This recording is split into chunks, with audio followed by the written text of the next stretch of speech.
Well, glad to be with you tonight.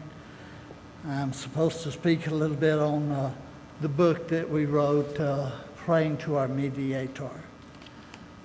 I guess in preaching over 50 years or so, I've always noticed, and you have too, that we never have as many on Sunday night as Sunday morning. And I really think that's okay right now. I understand, I think it's somewhere in the Bible, I don't know where, my preacher knows, but it's somewhere it says something about, along the line anyway, of you don't have to worry about Sunday night during a pandemic. They don't count that in heaven. So we'll be all right if we just hear next time, I think. Nevertheless, I'm going to do the best I can on this book. I've always been a little amazed, and I've said it around here a lot. It's no big deal to write a book. I mean, somehow, I've always wanted to write books, but God blesses us one way or another. But nevertheless, I don't really think it's any great thing. It's no different than actually, if you wanted to, preaching a sermon or whatever. Now, this book is a little different than any I've ever written. I feel a little different about it. I don't think I can convey why. I don't think it's special in any way. It's a book that deals with mainly the reason for it and what it's about is to correct false doctrine and to point it out. I think what bothers me about the book, I'll maybe someday know for sure, but what bothers me is that I don't see why Satan, behind all false doctrine, I don't see why he would take this subject. It's such an easy subject for us. I'm getting a little closer. Hope you can hear. But I don't really know why it's such a simple, easy subject. Jesus said, whatsoever you shall ask in my name, that will I do, that the Father may be glorified in the Son. So it's along that line that we ought to all know. It's a very simple book to correct the false doctrine. And yet, they write a book on it at least this thick. And they use arguments, tough language, everything from the Greek they can. They use all types of things I've never heard of some. And I've had to do a lot of study to try to answer everything. And why? And why this subject? And the only thing I can come up with at this point is they wanted this book out because a guy, a preacher, who, big dog, can I use that language? Just said it one time, got corrected, didn't like it, and he's going to persist. And he's gathered around him all kinds of questionable people, I think, in my mind, and among the preachers I run around with, are used to. Anyway, he's gathered a bunch of them together, and they've talked about, got his son-in-law maybe willingly write the book that he had that we should pray to Jesus. I don't mind that. It seems like an insignificant kind of question or topic, and yet it's pushed. He's gathered together 7, 8, 10 well-known brethren who are supposed to be pillars in the church, and they all compliment the writer, Hallenbach, whom I've heard is the son-in-law of the guy I'm talking about, Dave Miller, and pleasing probably his father-in-law, who's Dave Miller's well-known. He's done some good deeds, but come under question by a lot of preachers lately. And yet he's gathered them and those of Apologetics Press, whom we all loved and liked for a while anyway. He's gathered all them together, and they each compliment the book like best thing ever written, end of the discussion. All that stuff I put in the book. And so it went kind of like this with me. I thought it may be a benefit somehow, sometime in your life to know a little how these things go. Yeah, I'm trying to answer a false doctrine. And all it is on something about that we should pray to Jesus. Now, we can miss it because it's just a little bit of break in the New Testament to show something about mediatorship and about intercession. And that's inserted into religion at around John 14 in the teaching of Jesus. Well, anyway, Bible commands are to dispute. And I have no choice, neither do you. We're commanded to contend against false teaching, even over a subject like this. It's very mild subject. It's about prayer. And you could say, why even mess with it, as I have? But nevertheless, it can cost souls.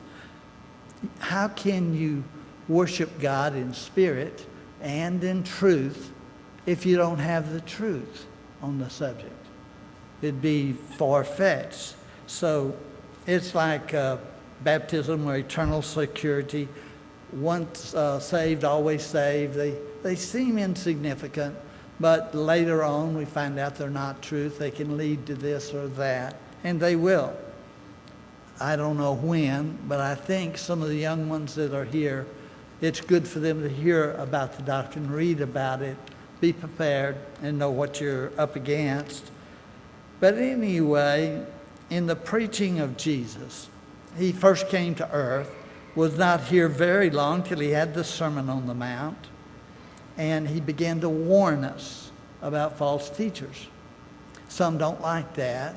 They'd rather Christianity of all things ought to not be quarrelsome. We ought to not have disagreements. We ought to all be sweet and nice to one another if we're going to be good Christians. Well, that's not true. Jesus let us know right at the first. He said, beware of false prophets who come to you in sheep's clothing, but inwardly are ravening wolves. By their fruits you'll know them. And then went on teaching more about them. Matthew 7, 15 and 16. He gave another warning. He said, but there arose false prophets. Now that's when he gave through one of his apostles, the Apostle Peter. There arose false prophets among the people, as among you also there shall be false teachers, who shall privily, kind of quietly by the side door, who shall privily bring in destructive, he called them, heresies, or splintering off of truth, denying even the master that bought them, bringing upon themselves swift destruction. 2 Peter chapter 2 and verses 1 and 2. And then in the writings of Jude, here's a command for you that we don't all take. We think of the preacher doing it, but it's for all of us. Beloved, while I was giving all diligence to write unto you of our common salvation, I was constrained to write unto you to contend earnestly for the faith which was once for all delivered unto the saints. For there, he tells us why, there are certain men crept in privily, even they who were of old written of beforehand, of this condemnation, ungodly men. That means they don't pay much attention to God. Ungodly men, turning the grace of our God into lasciviousness or lewdness, and deny our only Master and Lord, Jesus Christ. Jude, verse 3 and 4. These are not good men. And I don't care what denomination they're of, what you think about them, how nice they seem, how polite they seem. I've dealt with them enough that I don't believe that way anymore. But they still try to pass themselves off as Christians. They're not our friends. They're of the devil. I've changed a lot, I guess, over 50 years. I was in the school of preaching, and there was one guy who sold all his cattle so he could go to preacher school, just cut his way of life, and had to suffer a lot for a while. I hope just for a while that way. But nevertheless, I heard him talking, and he was telling one of our other students, I'll tell you, they're false teachers. They're against God. I can hardly shake hands with one of them. And I remember thinking, boy, that's pretty rough. I mean, that's a little stronger than I was till later, after I dealt with them. But anyway, that was the way he would talk. Now, I thought, why would someone want to become a false teacher? Even some of our brethren, and on such an innocuous or easy doctrine like prayer, why would they want to have error in it, praying to our mediator? And I don't know if I can answer these questions. I'll leave them for you to think about them the rest of your life too. I think that in this one, the guy held on to it because he said so, and he's not going to be corrected. Some people are that way, and that may be part of it. It may be that so many people believe that, teach it, and it's error, but in our day, you run into it a lot. They might do it because they just take the easy way. I'm not going to be told how to pray or who to pray to and all these regulations. If I want to, I'll pray to Jesus. Don't tell me I can't. Well, I tell them they can't and be right. Anyway, they can do what they want. But different cases yield different reasons. Notice in the Old Testament that some of the false teachers then said, which say to the seers, a seer, a prophet, which say to the seers, see not, and to the prophets, prophesy not unto us right things. Really, they're too difficult. Prophesy not unto us right things. Speak unto us smooth things. Prophesy deceits. That's basically what a false teacher does. Isaiah 30, verse 10. He wants smooth things. Doesn't want it rough. It might hurt them a little bit. We've developed in the world and watched it develop among the false denominations a kind of a religion of convenience. The Catholic Church is that full-blown, easy way. It's something that's smooth. It won't hurt you any. You don't want to have to go to worship service on Sunday. You can go on Saturday or any time. As a matter of fact, they're losing it, keep losing it. In a debate we had somewhere, I'm 80 years old. I don't remember about the details of life. But nevertheless, in one debate, we had a Jewish moderator. We didn't know it till we got there. And one of the Catholic priests got up to show how grand the Catholic Church was. Now, how was that? Well, he said, here he is, right here. He's moderating for us all. It caught us off guard. They were sorry that happened later, but after he walked off the stage, every time I spoke, it seemed like he got to where he'd walk out on me. And the Catholics would boo me and all. But nevertheless, I told him, I didn't see why he got so upset, the truth. I said, sir, I love you. Jesus loves you. But if you don't confess Jesus as the Christ, this was to a Jew, you're going to be lost in hell. he got so upset. At one point he was screaming at me, demanding an apology. And I kept thinking, what for? I hadn't told anything but the truth.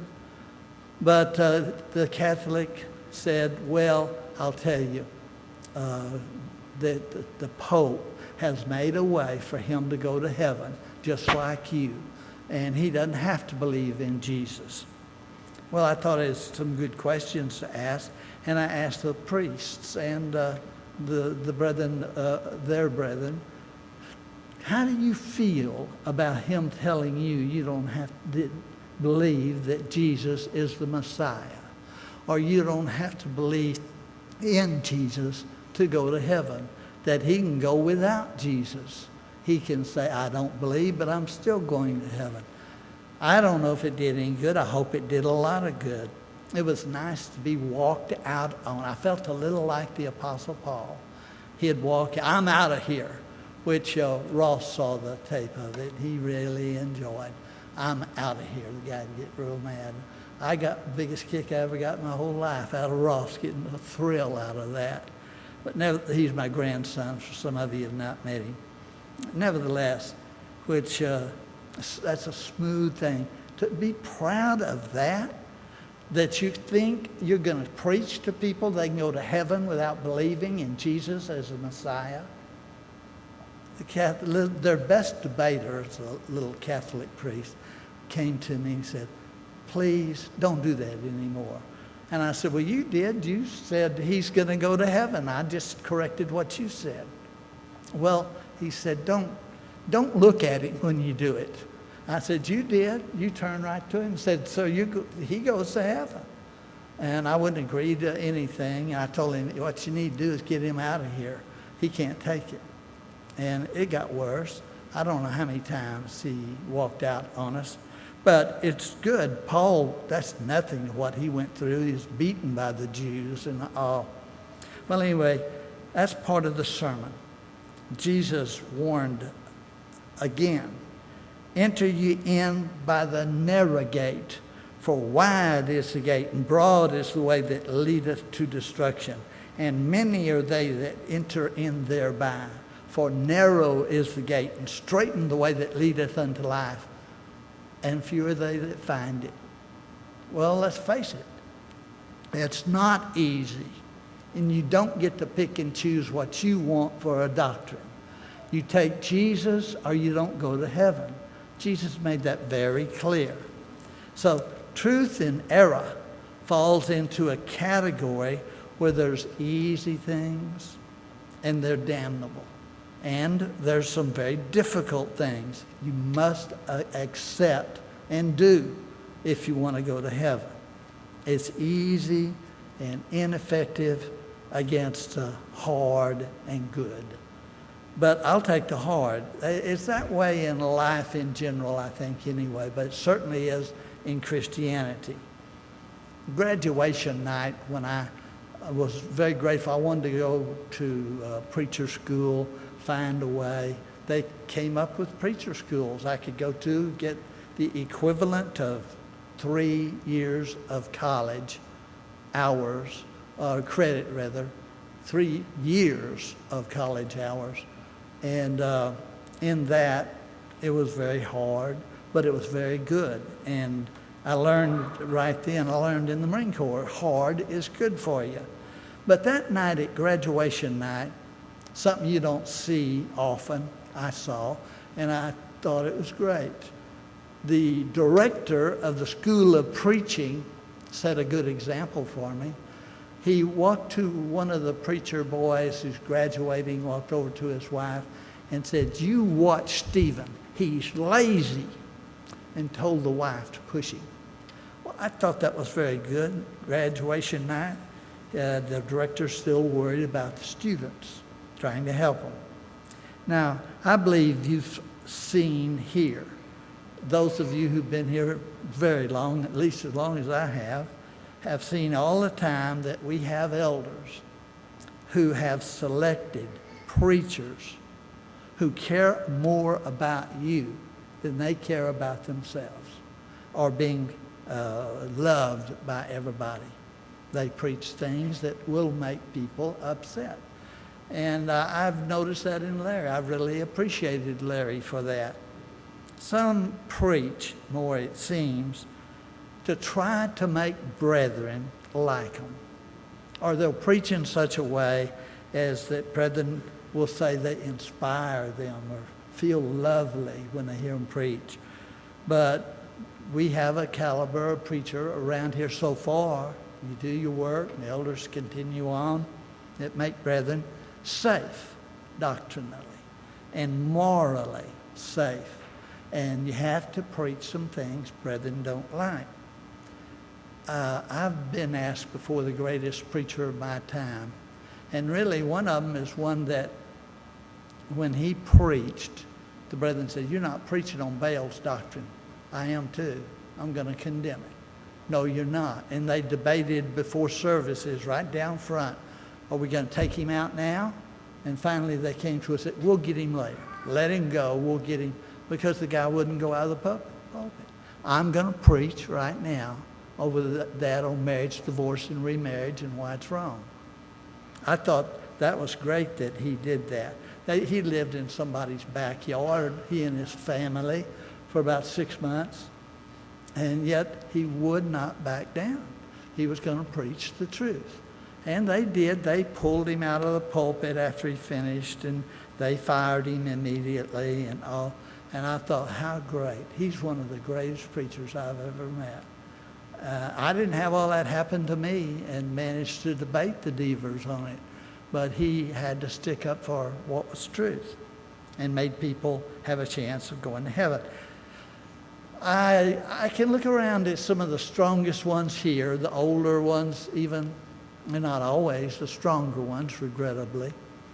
But nevertheless, I sincerely believe that the best person here would not be here had it not been for some old-time gospel preachers who learned to just live with being unliked, not likable, and who learned how to preach the truth very strongly. Everyone has their own way, and yet many will not preach forcefully. They will not preach, and I wonder about our young men who are coming up. They're doing good, but I want to talk to them that there comes a time they start gathering a little experience in teaching hard things and things that people don't love to hear. I remember one guy by the name, he was from Texas of all places, John O'Dowd. And I just laughed at the stories about John O'Dowd. I mean, there's something, I couldn't be like John. He was one of a kind, known by all the brethren. I've had preachers tease me. "Come on, Jerry, put him on your lectureship. I'll vouch for him. I won't let him do this or that." I said, I don't want to distract from the whole lectureship. Whatever he heard, watch out. You know, for instance, one time he went to a place to hold a meeting, and the men back then, we don't see it out here. I haven't seen it in a long time here in Texas, but they always like to have that last cigarette before they had to run in and hear the gospel preached for an hour. And then they'd throw it down and run in. And some, I know where Barbara's congregation was, they just had to run outside between Bible school and church service to have that little last smoke and drags on those cigarettes. So he came to a place, and they were all getting ready to go in, and they saw him, and they said, "Brother O'Dowd, good to see you. I'm sure glad we got you for our meeting." And he says, "Hello." And they said, "Come on in. You know, we've been expecting you and looking forward to this." And so he went on the inside, finally got up to preach. They all came in, the group, sat down front. I pictured them being right like where y'all are, not because of y'all, but right where y'all are. And as soon as they got in, he looked at them, and here was the way he opened up his sermon. "All right, you cigarette-sucking devils, get in the back where you belong." And they got up and had to get in the back of the auditorium. And you might say, I don't like that. Well, it might have saved a few souls. But the point I'm making, we have some preachers like that would preach the truth as strong as they could, and you either liked it or you didn't. You don't have to have him. You don't have to get him. But I thought things like that, just over and over, you had to be careful around him. I just knew at one of my lectureships, no telling what would happen. He talks to people. And when he talked to people, it came out first. There was one woman that he stayed in her house and with her and her husband, and he said, talking about people in the area, and she was just talking as normal. And you talk about going with the sermon that we heard this morning. Wasn't that a good sermon on gossip? But she was she was a very good woman, according to the one who told me the story, who was one of my teachers, O.J. Russell, who was a preacher in Nebraska and Texas and all. But she made a statement, and probably every single one of us has done likewise. But she said that, the preacher's wife up here at this next church, she's just not real friendly. I don't feel comfortable around her. She seems kind of stuck up. And so he gets up in the sermon that night, and so how better to preach? Why, there's so many people in the church, just like Sister So-and-so right up here at this church here. She's stuck up, she's haughty, and there happened to be brethren there that night from that church. And it's a good thing that one of them was. He got up and he said, "Sir, she's not that way." "Yes, she is." "No, she's not. She goes right where I go. And I'll tell you now, she is not stuck up or anything like." "Yes, she is. Sister so-and-so told me she was." O.J.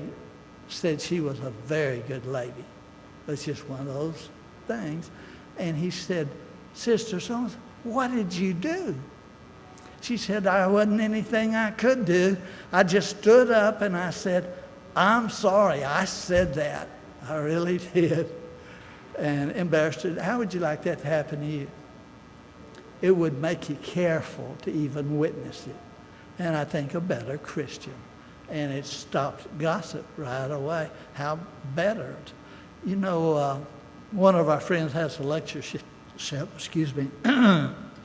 That's from living where I live, probably. Nevertheless, it was kind of interesting. The preacher there, Tommy Hicks, and I tried to get him to repeat it down at where I was at Shenandoah. He wouldn't do it.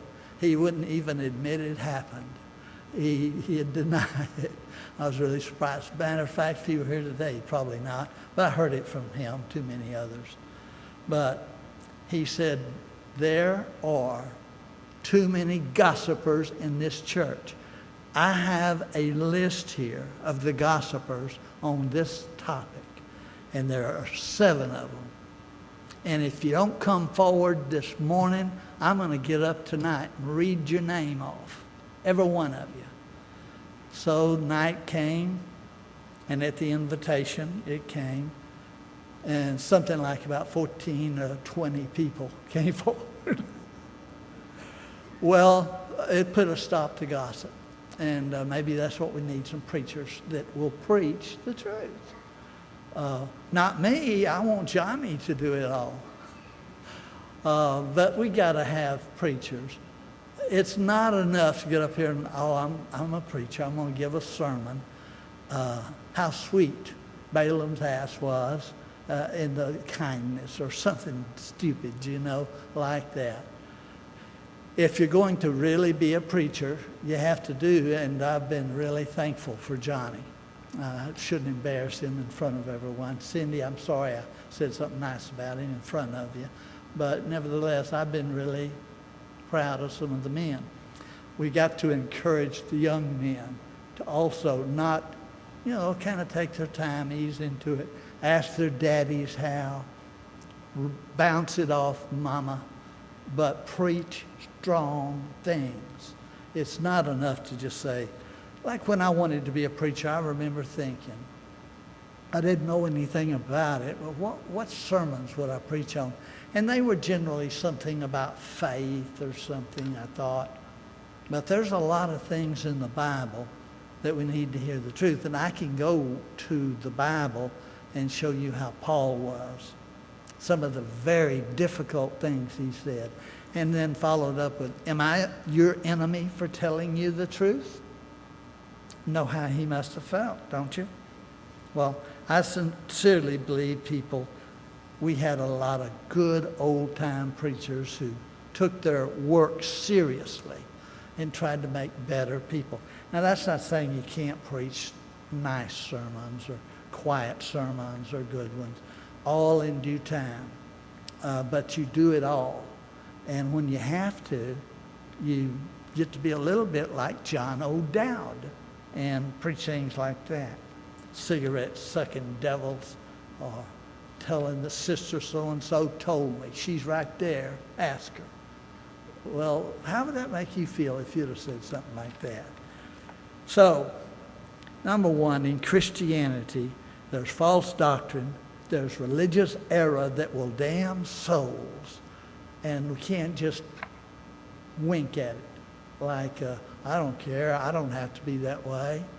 You have to meet it, and you have to oppose it. You need a little bit of John O'Dowd to rub off on you. For good, I wish to give you some history of this book. It's a book to answer false doctrine. And I went through a lot of thinking. Some people want to write a book, or some people want to take over a book or something. What they don't know is there's a lot of depth of thinking that goes into it. And a lot of controversy is that way. I have started out of ignorance and looseness to be a little like Wayne Jackson, I think. And he got that way, got worse, got a big name. Everybody knows him. He's a good scholar. If you want to think scholarship's good, just study other books than the Bible. But nevertheless, he thought something like this, what some brethren have told me. Well, Jesus is God. Would you disagree with that? Jesus is God. We pray to God, so I can pray to Jesus. They worked that out in their mind without biblical proof. Probably, I assume, some brothers or sisters corrected him. Like, for instance, one by the name of Gary Workman, and he did it in a lectureship. And Wayne found out about it. That doesn't mean that he's the type preacher who says, I think I'll look at it, I'll check myself out and see if I need to change. And maybe I will. He wasn't that type. He decides, well, I can't answer him, but I can get others, and I can kind of keep pushing it, and that's what he did. Even though Jesus said, whatsoever you shall ask of the Father in my name, that will I do. Jesus said to the apostles, ask of the Father in my name, that will I do, that the Father may be glorified in the Son. It's easy to miss. I missed it a long time. But it's easy to miss. John 14:13. Some preachers, and yet there's some who seem to care about being a big dog and well known and having name recognition and a lot of it, get quite disturbed if you actually disagree with them or if you point out they're teaching error. They get quite disturbed, and they'll start a campaign to hurt you or prove that they're right. And maybe, I can find someone to teach on it in the book and show that I can pray to Jesus if I want something. I don't really know what happens to some preachers. But Gary Workman at the lectureship at Southwest gave a lectureship that you pray to God through Christ. He's our mediator. He's our intercessor, and gave the truth on it. And I thought, that's good. I'm glad Gary did that. He's the type, and he's very, very clear, and he made it clear. So everything was okay. I knew Gary, and I knew Wayne Jackson, both of them very good friends.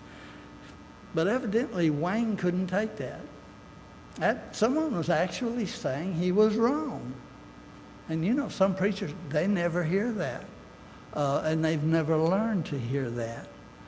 Years later at worship here, there was this kind of a nut named Ray Dean, French.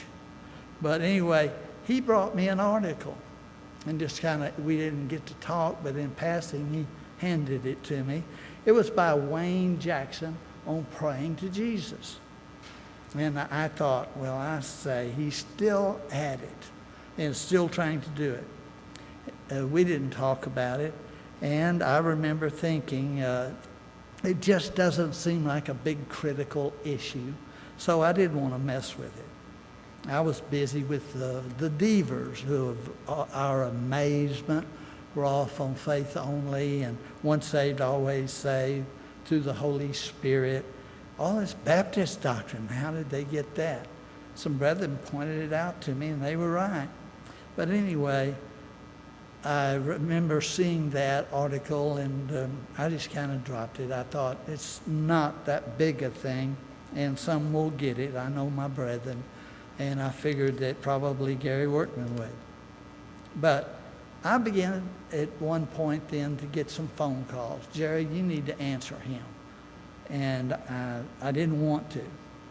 Well, you need to write and show where he is wrong, and I didn't want to. I don't remember. I wish I could. I don't remember who the preacher was that called, but one did, at least one, and I didn't want to mess with it. It seemed to be a kind of trivial topic, not going to do much damage with it. And I recall asking, does Dub McLeish know about it?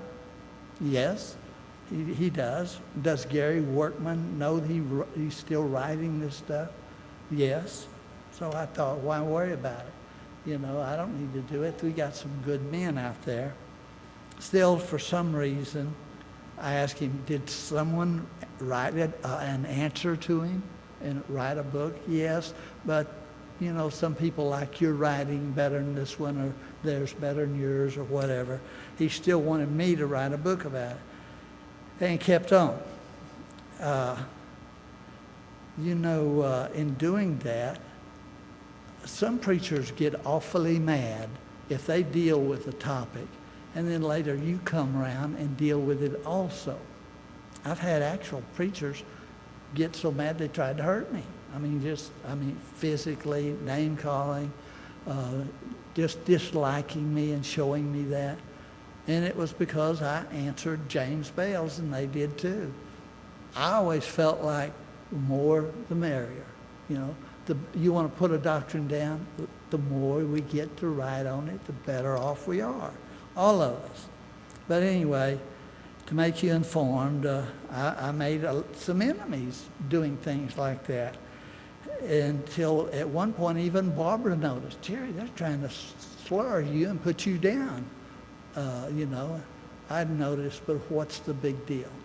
And there came a time, though, that I had to take on the Devers. He made me, matter of fact, and James Bales. They made me, really. Well, I'm back up now. Since preachers called me several times, eventually I read some articles that were written by Wayne Jackson on it, and by some other brethren praying to Jesus. And the more I read into it, the more effort I saw that they put forth. And I'll be honest with you, I was a little bit disappointed in some of them that did write. It was almost like they were apologetic about it. I remember they were a little shy.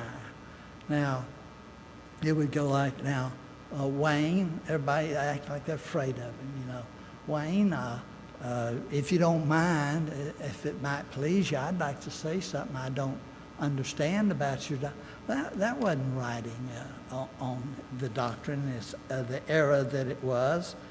But anyway, they're kind of apologetic. And respected him, and the doctrine just a little too much in my way of thinking.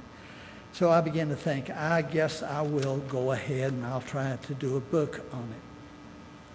The more I got into the book, I saw that the guy Hallenbeck, who was the son-in-law of Dave Miller, who had the doctrine, and Wayne, I think, cultivated him to get a gang together, to stand up for each other and all band together. Big names, the bigger the better, and do some writing on it. Well, anyway, I began to read and all that. I got most help and encouragement from, some of you may not like this, but I don't mind telling you. I got the most encouragement from Johnny Robertson and Caleb Robertson. They got the book and they went hog wild over it. And they started buying it and sending it out to people, recommending it. And I've talked to him about the way I have y'all tonight. I don't see why you're making such a big deal about it. You don't understand what they were saying and what you said on page so-and-so, and how that was the grandest thing. I think a lot of it was their desire to have truth. But anyway, I got a lot of that. And I would say, he would say, so-and-so ordered a whole case of them. And I'd say, I don't see why. He'd say, you don't understand. You haven't been up here with this. So they would talk to me. I still don't understand, if you want to know the truth. But nevertheless, as it stands, I still can't see any great big deal over answering them. But it's being used. As a matter of fact, Larry told me some preachers called him several times, ordered scads of them, a case of them, and talks about it.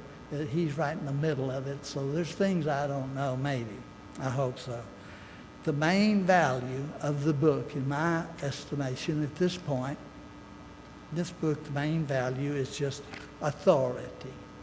What's your authority for that? Where do you have that in the Bible? And so it's a pretty thick book, but they used every argument imaginable, Hallenbeck, his name, did, to substantiate the doctrine that they were trying to teach. And things and arguments I haven't heard of before. I had to learn a lot as I went along, but that's the way it was. And I came to the conviction. It's not a book that you can just answer in a sentence or two. I made up my mind, since they're putting so much muscle behind it and they're using so many different arguments, I'm going to have to they're all connected, interconnected. I just couldn't feel right about letting any of them go. And so I answered every single one of them, I believe, best I could. And I think just answered and showed it's false doctrine. But it came to the convention, I could leave nothing unanswered. Now, a lot of people have read the book. I hear all kinds of things. Jeremy read it. Daddy, I wanted you to know, I read the whole book. I enjoyed it. I learned a lot and all that. He says, I'm not sure I understand why you had to write it, but I understand. I'm not either. I understand him saying that. But I do hope he learned a lot about authority, and I hope he'll keep giving it to people. And it'll show that it's the false doctrine that it is. So those are the reasons why we wrote this book, why I asked the elders and went ahead and wrote it, and wrote the book the best I could do on answering every argument. But I was not shy. I don't think I've ever written a book where I've called names. Every one of them that stood up for this book, I mentioned their name. I know they're going to come at me, but I don't care. There's a God in heaven, and I'm happy to endure whatever. But nevertheless, I called every one of them names several times. Every time they made a bad, Hallenbeck made a bad goof, I called every one of their names. I wish you wouldn't have said, this is the end of it all. This is the end of the matter. or this cannot be spoken against. Every time there's one of those type things, I'd mention all of them by name. The preacher schools they were at, the various works they did, and everything. I've never really done that. I've talked to Johnny Robertson about that and differ with him on that. But in this case, I called names my way. I had the goods. I could show them in writing what they said. And they were happy about it and still are. But they were the ones who encouraged me the most. And I appreciated them. Well, I remember thinking there's others that had answered the book, a little shy, a little apologetic toward Wayne Jackson. And I was not ugly, because why do that? Ruin everything that might be left in someone that'd read a little more.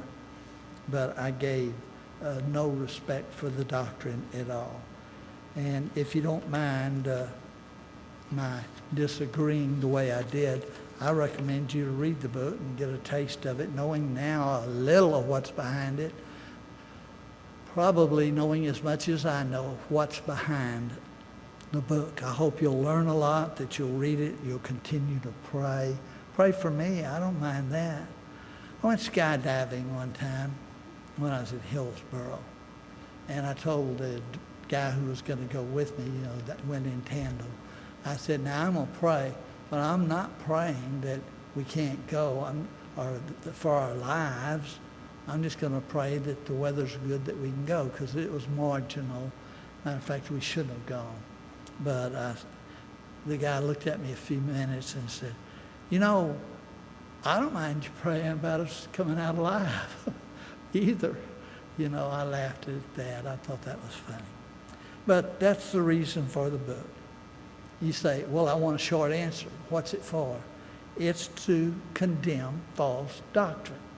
Now, it's a different type of doctrine than some of the ones we deal with that have gone down through the ages. That's okay. But it's to refute false doctrine. And it's a shame that it comes down to our mediator, Jesus Christ. There's some things I learned, but I learned a lot about authority. I learned a lot about mediatorship, and I learned God's will along that line, and a whole lot, just like I do every time I deal with false doctrine. Well, that's all I can say. I don't know anything else to say about it. I don't know what else to tell you. But that's the generation of this book. I hope you'll feel free to give it to people, read it. And I have a proposal or two I'll bounce off the elders, so we won't have to do this very often about writing or printing a big edition or something. Maybe we can put it into a tract form or something. It's smaller, cheaper, easier to read, take out all the difficult stuff that you don't like. I don't either. But we can do it maybe that way. Why didn't you do that way at first? Well, I wouldn't have the backing behind it that I have in this one. And people go against it, and they don't like it. Well, they can read a full account with all the backing and all the teaching that I have in this one behind a smaller version that's easier to read, simpler, and that also is cheaper. You have to take that into account. There may be someone here today, though, that has more and urgent things to do, like obey the gospel. We never want to forget that. I remember how thrilled I was when my dad was there. Johnny Ramsey was preaching in my stead, and Johnny gave in front of my dad what to do to be saved. It had been years and years. My dad and I discussed it. My dad came up to my graduation. He said to get baptized, but he wouldn't tell me, put me through misery. They'd get up and walk around and not ignore me, and I'd come back to the subject. Finally, he turned to Barbara and said, "You going with us?" And he did. He obeyed the gospel. Well, you're going to hear it tonight. If you've got someone here that's precious to you, they'll hear it. What do? Put simple. Well, after you've read, you believe that Jesus is the Christ, the Son of the living God. If you believe that, you must repent of your sins, a change of mind regarding sin, with a view that you're going to change your life, the way you live regarding sin. Be baptized for the remission of your sins. Now, a lot of people say, oh, I've been baptized. At that point, they'll say that. And I have to tell them, I don't believe that. Well, I was in the Baptist church. They baptized me for remission of sins. I said, I don't believe that. They don't teach that. It's very rare that you'll find a church or a school where they do teach that. Well, I did. So it's a tough thing to have to go through. And well, what did you believe when? What did you say? What did they have you do? And go through all of that. And it's always wrong. There was one in Vermont who was a school teacher, and she said that she was baptized for remission of sins. I said, I don't believe that. Finally, I said, is your pastor in town? Yeah. Can you call him and ask him if he baptized you for remission of sins? Yeah, I'll call him. And she did, and argued with him on the phone. Yes, you did know. He said, I didn't. I would never do that. She still wouldn't accept it. She wanted to go home, and she pulled out things, finally found her baptismal certificate, baptized into the Baptist church on such and such a day, and she gave up. Now there's others. I don't know why we do that. I've seen too many brethren do that. They want that. I think they're afraid of water. I don't know what it is, but they don't want to be baptized to make certain. There's some I study with right now. I say, you'll never be accepted by people. Why don't you do it for our sake and make sure? That's one of my last arguments, not the last, but I make them think. And find out sometimes there's some pretty rare things that are involved you have to deal with at that point. Just a word of advice when you're studying with someone. It's good if you will ask them, when you come to the subject, what happened when you were baptized? Tell me about that. Were you baptized to get into a church, or were you baptized for remission of sin? And I write it down. And I know I did that with one lady in Hillsboro, and then we came to it, and I said, you need to be baptized for the remission of sin. Well, I've done that. I said, yeah, but you told me, and I showed them what I wrote down. She gave up rather quickly. She remembered, and she knew. Why do people do that?